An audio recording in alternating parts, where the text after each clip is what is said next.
안녕하세요. 라이트 비욘드 론즈 공실장입니다. 오늘은 초경량 비행장치 무인 멀티콥터 구슬시험 총정리 시작해보겠습니다. 먼저 기체에 관련된 사항인데요. 기체 형식, 드론은 모터의 개수에 따라서 기체를 분류를 하는데 4개일 때는 쿼드콥터, 6개일 때는 헥사콥터, 8개일 때는 옥터콥터로 제일 많이 사용이 됩니다. 지금 일종 기체에 많이 사용되는 것은 6개 헥사콥터라고 보시면 될 것 같습니다. 기체의 재원인데요. 재원을 알기 전에 자체 중량과 최대 이륙 중량의 용어 먼저 저희가 정리하고 갈게요. 자체 중량이라는 것은 기체와 연료, 배터리를 포함된 기체의 무게라고 보시면 될 것 같고요. 최대 이륙 중량이라는 것은 연료와 페이로드를 포함한 최대로 기체가 이륙할 수 있는 무게라고 보시면 될 것 같아요. 배터리입니다.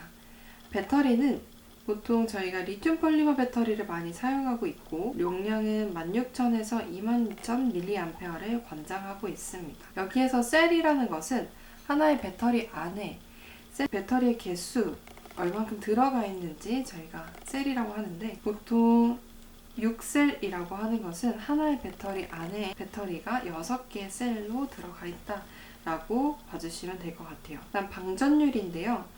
배터리를 처음 구매하시게 되거나 배터리 앞에 숫자 그리고 뒤에 C로 표기되어 있는 것을 보실 수가 있는데 이것은 방전율을 뜻합니다.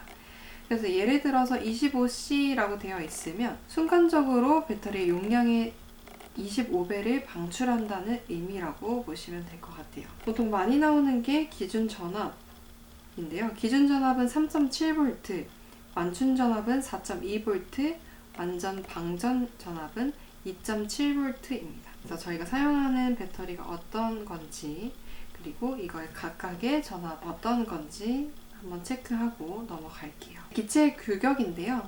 저희가 KV라는 용어들을 많이 사용을 할 건데 KV란 무저항의 모터에 1V를 가했을 때 회전하는 모터의 수를 이야기합니다.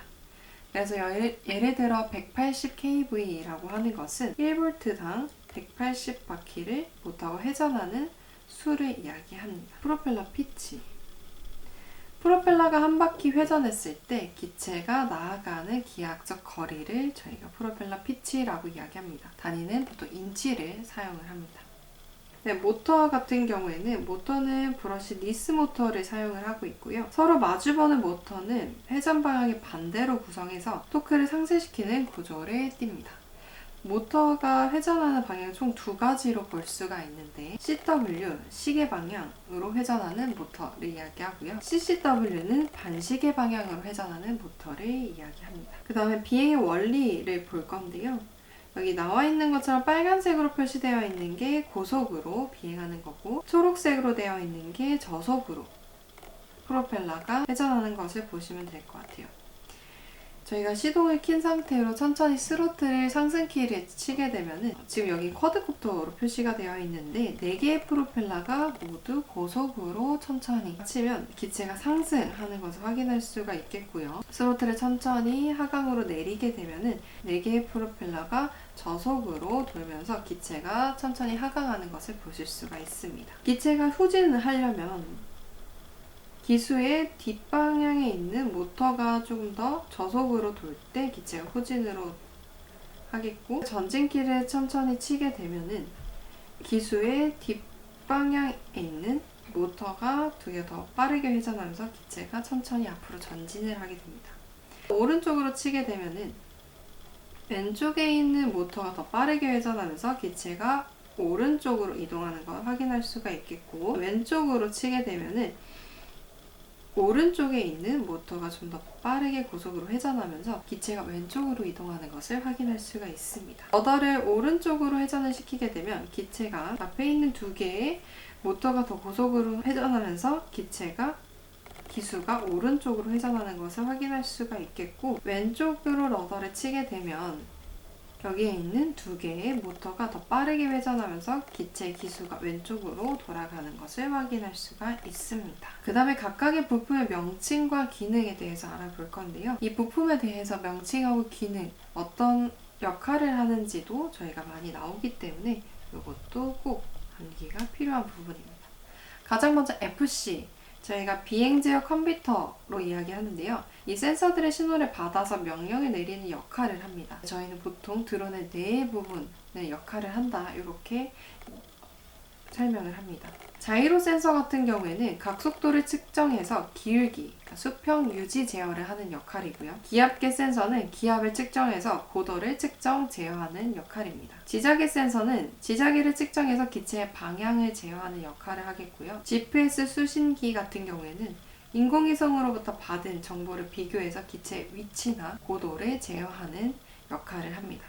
조종기의 주파수 송수신 거리는 보통 조종기의 주파수는 2.4GHz를 사용하고 송수신 거리는 약 2km 정도까지도 가능하다고 합니다. IMU 센서는 관성 측정 장치로 속도, 방향, 중력, 가속도를 측정하는 장치인데요. 여기 안에 자이로스코프, 가속도계, 지자기 센서가 포함되어 있습니다. 마지막으로 ESC는 모터의 속도를 조절해주는 변속기의 역할을 합니다. 배터리에서 동력을 받아서 FC에 전달이 되고 FC의 각각의 모터가 얼만큼 회전해야 되는지 ESC로 수신하게 됩니다. ESC에서 각각의 모터를 얼만큼 속도를 줘야 되는지 계산해서 모터로 보내주는 부품이라고 보시면 될 것 같습니다. 안정성 인증 검사인데요. 이 안정성 인증 검사의 기준과 장소, 처벌 기준에 대해서 저희가 한번 알아볼게요. 이 안정성 인증 검사는 모든 기체가 받는 것이 아니라 최대 이륙 중량이 25kg 초과하는 기체에 한해서만 저희가 안정성 인증 검사를 받는데, 보통 1종 기체에 해당되는 기체들은 모두 안정성 인증을 받아야 됩니다. 이 검사 장소는 항공안전기술원에서 검사를 받고 유효기간은 2년마다 갱신을 해야 됩니다. 이 안정성 인증을 받지 않는 경우에는 과태료 500만 원 이하의 과태료가 부과가 된다는 거, 저희가 안정성 인증 검사도 요즘 많이 나오는 것 중에 하나이기 때문에 꼭 알고 가셔야 됩니다. 네, 그 다음에 배터리인데요.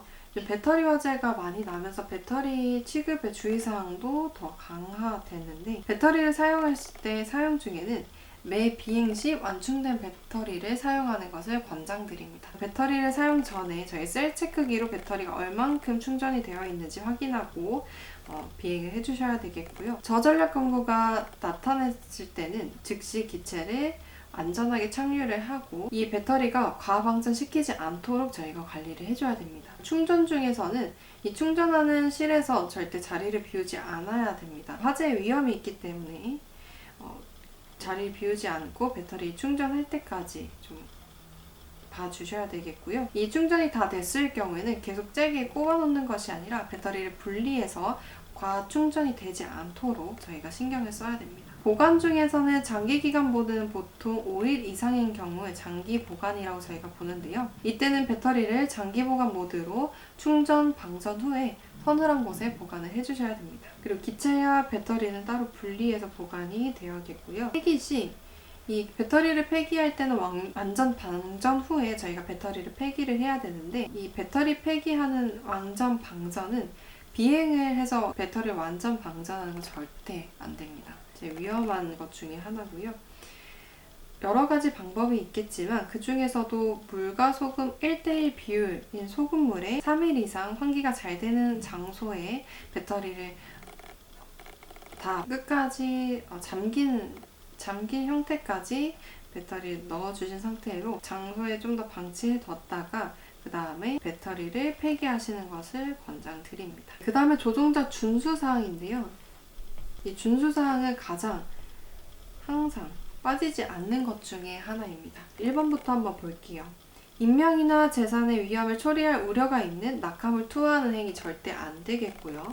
인구가 밀집되어 있는 지역, 인명 또는 재산의 위험을 초래할 수 있는 그런 우려한 방법으로 비행하는 행위 또한 안 되겠죠. 관제공역, 통제공역, 주의공역에서 비행 승인 없이 비행하는 행위도 안 되겠고요. 안개 등으로 인해서 지상 목표물을 육안으로 식별할 수 없는 상태에서 비행하는 행위 또한 안 되겠습니다. 저희 기체 같은 경우에는 가시권 비행이기 때문에 이렇게 육안으로 확인할 수 없는 상태에서는 비행은 절대 안 되고, 또는 비행 시정 및 구름으로부터 거리 기준을 위반하여서 비행하는 행위 또한 안 되겠죠. 그 다음에 일몰 후부터 일출 전까지 야간 비행도 안 됩니다. 근데 단 특별 비행 승인을 받은 경우에는 비행이 가능합니다. 예를 들어 저희 드론쇼 같은 경우에도 야간에 비행을 하죠. 이때도 다 야간 특별 비행 승인을 받고 비행을 하는 거기 때문에 야간 비행은 특별 비행 승인이 꼭 필요하다라고 알아주셔야 되겠고, 주류, 마약류 또는 환각물질 섭취 후에 비행하는 행위, 그리고 비행 중에 이런 주류를 섭취하는 행위 또한 안 되겠습니다. 혈중 알코올 농도 0.02% 이상인 경우에 다 음주 비행으로 보고요. 0.02% 이상, 0.06% 미만인 경우 혈액 정지 60일, 0.06% 이상, 0.09% 미만인 경우 혈액 정지 120일, 0.0 이상인 경우 혈액 정지 180일, 또는 증명이 취소가 될 수가 있겠고, 측정 요구를 따르지 않는 경우에도 증명 취소가 될 수가 있습니다. 8번째로 안전관리사항, 기상운용 한계치, 비행 경로 등 법이 정하는 것에 위반해서 비행하는 행위 또한 안 되겠고요. 9번째, 그 밖에 비정상적인 방법으로 비행하는 행위 또한 안 되겠습니다. 이렇게 육안으로 비행할 수 없는 경우도 해당이 되는데, 요즘 드론 택배로 많이 이슈가 되는데, 이 경우에도 특별 비행 승인을 받은 경우에는 비행이 가능합니다. 조종자 준수사항을 위반했을 때 과태료 처분을 볼 건데요. 1차에는 150만원, 2차부터는 250만원, 3차는 300만원의 과태료가 부과가 됩니다. 그래서 저희가 자격증 시험뿐만 아니라 나중에 자격증 취득하시고 나서 내가 개인적으로 비행했을 때는 이렇게 조종자 준수사항을 꼭 확인하시고 안전하게 비행을 하셔야 될 것 같아요. 네, 그 다음 비행 금지구역인데요. 비행 금지구역 같은 경우에는 P518은 휴전선 인근 지역을 이야기합니다. P73A는 대통령 직무실로부터 약 3.7km에 해당이 되고, P73B 같은 경우에는 서울 강북 지역에서 대통령 직무실로부터 8.3km 해당이 됩니다. 그 다음 비행 제한 공역인데요. 이 제한 공역에 대해서 평가위원님들이 이렇게 물어보세요. 64는 어디인가요? 라고 질문을 하시면 하늘 원자력 발전소 울진에 있습니다 라고 대답하시면 되겠습니다. 그래서 이 원자력 발전소 이름하고 해당되는 지역 2개 동시에 같이 외워주셔야 되는데요. P61은 고리 원자력 발전소 부산에 있고, 62는 월성 원자력 발전소 경주에 있습니다. P63은 한빛 원자력 발전소 영광에 있고, P64는 한울 원자력 발전소 울진에 있습니다. P65는 대전 원자력 연구소 대전에 있고, R75는 수도권 비행 제한 구역입니다. 원전 중심으로 18.6km까지도 우리 비행 제한 공역에 해당이 됩니다. 그 다음에 관제 공역인데요. 관제탑 중심으로 9.3km 관제 공역에 해당이 되겠고, 관제구는 지표면 또는 해수면으로부터 200m 이상 높이의 공역에서 한국 교통의 안전을 위해서 국토부 장관의 지정 또한 공고한 공역이라는 거 이렇게 알고 가셔야 됩니다.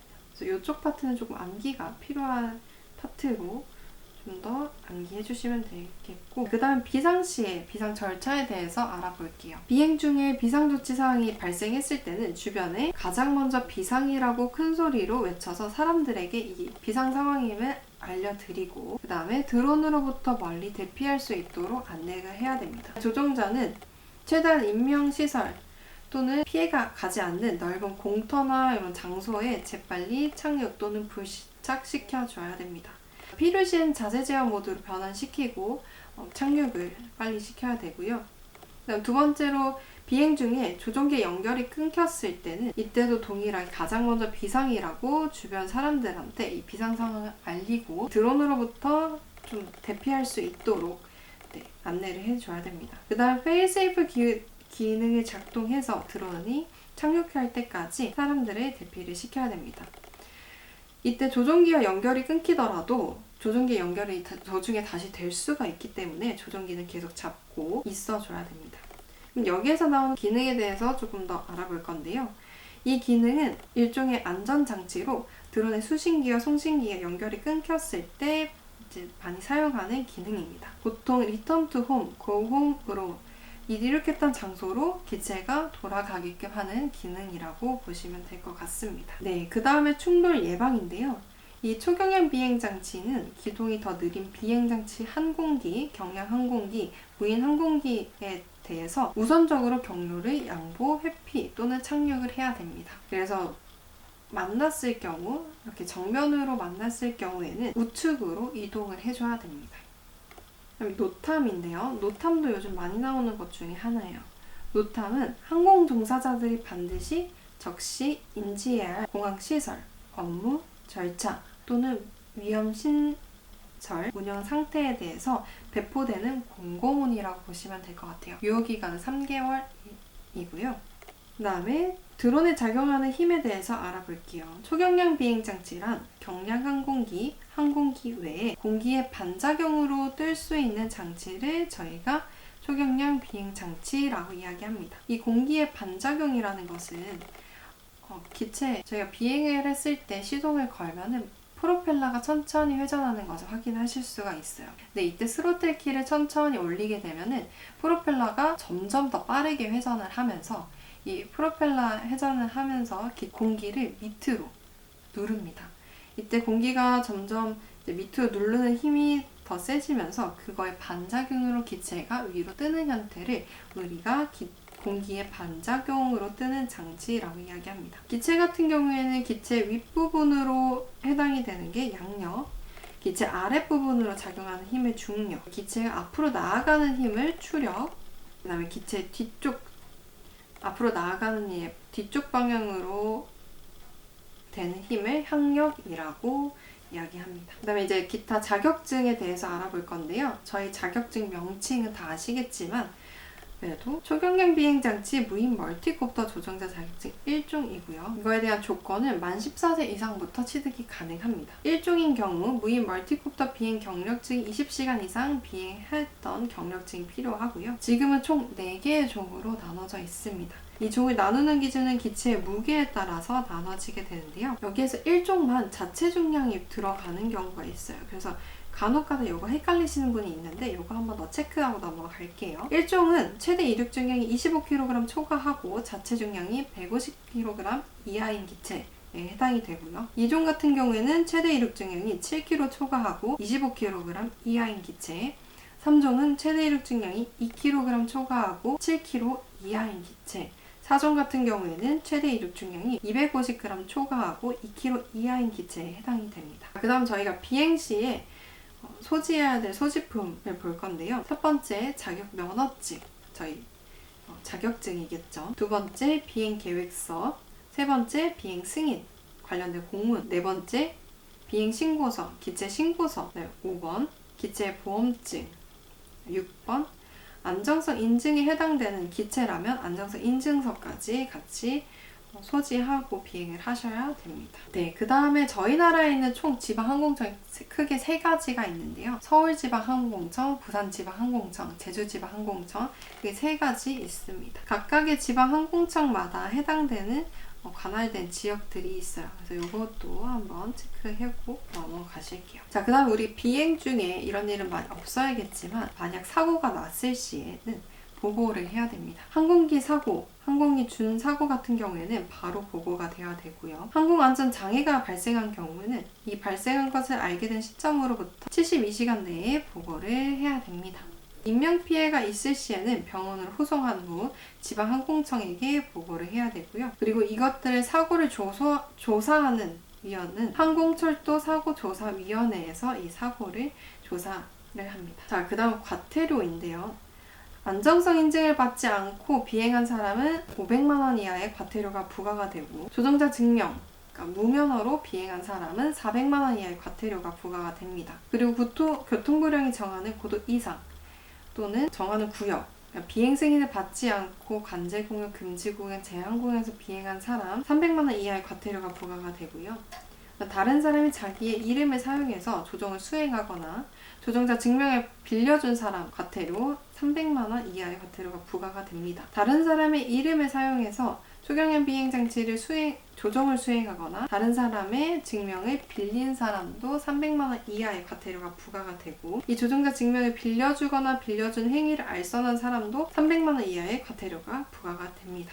초경량 비행장치 신고번호를 표시하거나 거짓으로 이 신고번호를 부착하고 비행했을 시에는 과태료 100만 원 이하가 발생이 되겠고요. 말소 신고를 하지 않은 소유자는 30만 원 이하의 과태료. 그다음에 사고가 냈을 때 이 사고를 보고하지 않건 거짓으로 보고했을 때는 30만 원 이하의 과태료가 부과가 됩니다. 그 다음에 주류를 섭취한 사람이 비행했을 경우 또는 비행하는 동안 주류를 섭취하는 사람 또는 측정 요구를 따르지 않는 사람은 3년 이하의 징역 또는 3천만 원 이하의 벌금이 부과가 되고요. 조건이 2개가 붙습니다. 안정성 인증을 받지 않은 초경량 비행장치를 사용하여서 조종자 증명을 받지 않는 사람이 비행했을 때는 1년 이하의 징역 또는 1천만 원 이하의 벌금이 부과가 되고 장치 신고 또는 변경 신고를 하지 않는 사람은 6개월 이하의 징역 또는 500만 원 이하의 벌금이 부과가 됩니다. 비행 승인을 받지 않고 비행 제한 공역에서 비행한 사람은 500만 원 이하의 벌금이 부과가 되고요. 비행 승인을 받지 않고 관제권에서 비행한 사람은 500만 원 이하의 벌금, 비행 승인 받지 않고 무인 자유기구를 비행시킨 사람 또한 500만 원 이하의 벌금이 부과가 됩니다. 검사 또는 출입 거부, 방해를 기피한 자도 500만 원 이하의 벌금이 부과가 됩니다. 여기까지 구술에 관련된 요약 마치겠습니다. 감사합니다.